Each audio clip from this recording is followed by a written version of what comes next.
Exit polls అన్ని కూడా తారుమారైనాయండి. ఎవ్వరూ కూడా ఊహించలేకపోయారు. ఒకే ఒక్క ఆయన 160 ఇచ్చారు.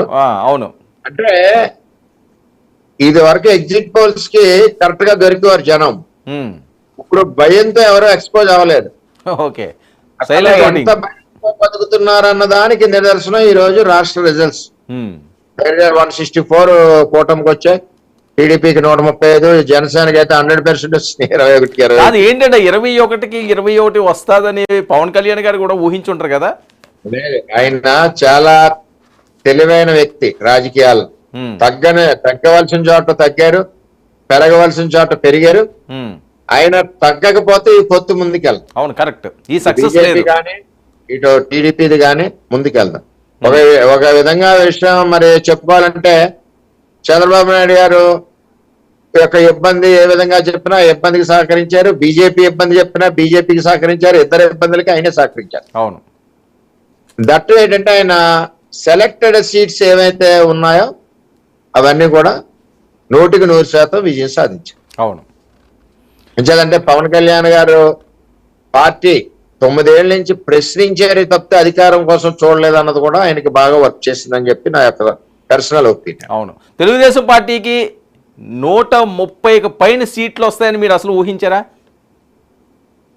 చంద్రబాబు నాయుడు గారు విదేశాల నుంచి వచ్చినప్పుడు మేము కలిసామండి. అప్పుడు అందరం డిస్కషన్ అవుతున్నా, ఒకళ్ళు 110, ఒకళ్ళు 120, 105 అంటే సార్ నవ్వుతా ఏమన్నారంటే 140 బేస్ లైన్ గుర్తుపెట్టుకోండి అన్నారు. అంటే ఏంటి, ఆయనకి ముందే ఇన్ఫర్మేషన్ ఉందా అండి, ఇంటెలిజెన్స్ రిపోర్ట్స్? మరి 40 సంవత్సరాల ఇండస్ట్రీ, సార్ కొంచెం ఐడియా ఉంటది కదా. ఎందుకంటే ఎక్కడికక్కడ మీటింగ్ లో పసికెట్టేస్తారు ఆయన. 140 బేస్ లైన్ గుర్తు పెట్టుకోండి అన్నారు నవ్వుతా చంద్రబాబు నాయుడు గారు. అదే జరిగింది.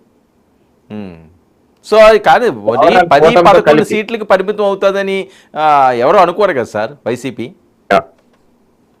అంటే ప్రజలు ఇది వరకు ఎలాగెళ్ళిందంటే ఒక్కసారి అన్న నినాదం వెళ్ళింది.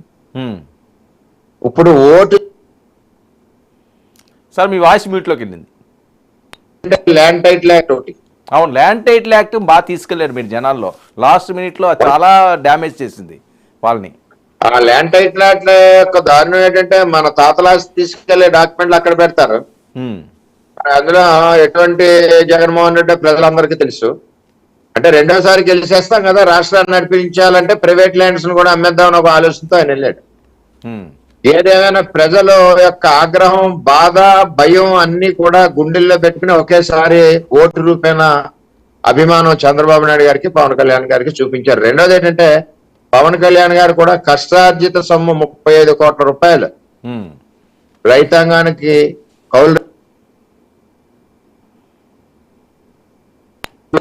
ఒక ఆలోచన చేస్తా ఉంటారు. 21 నియోజకవర్గాల్లో గెలుపుకు ఒక కారణం. అదే విధంగా 144 నియోజకవర్గాల్లో తెలుగుదేశం పార్టీ సపోర్ట్ లో కూడా మరి గట్టి భాగస్వామ్యం ఆ ఇష్యూలు ఉన్నాయని చెప్పి నేను తెలియజేస్తాను. ఓకే, వర్మ గారు, మీ గురించి పవన్ కళ్యాణ్ గారు మాట్లాడిన ఒక బయట ఉంది. ఆయన మీ గురించి ఏం మాట్లాడతారో ఒకసారి విందాం ప్లీజ్. పీసీఆర్ నేను పుట్టాపురంలో పోటీ చేస్తుంటే ఒకటే అడిగాను, వర్మ గారిని ఒకటే అడిగాను నా ఆఫీస్కి వస్తే, వర్మ గారు నేను ముందు మీ ఇంటికి వచ్చి నేను మీ సహకారం తీసుకొని మీ సపోర్ట్ తీసుకోకుండా నేను బయటికి వెళ్ళను. నేను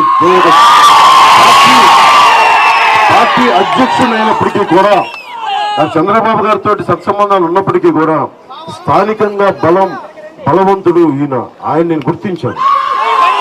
ఆయన ఒకటే చెప్పా, ఆయన ఎమ్మెల్సీగా అవ్వాలి, ఇక్కడ త్యాగం చేస్తే ఆయన చట్టసభల్లోకి పట్టభద్రులు మనకి ఆ చట్టసభలోకి వెళ్ళాలి. ఓకే, మిమ్మల్ని గుండెల్లో పెట్టి చూసుకుంటారంటున్నారండి పవన్ కళ్యాణ్. చాలా తక్కువ మందికి ఇచ్చే ఆపర్చునిటీ అది. ఎలా అనిపిస్తుంది? అంటే పవన్ కళ్యాణ్ గారితో తక్కువ ప్రయాణంలో మనం చాలా నేర్చుకోవాలి.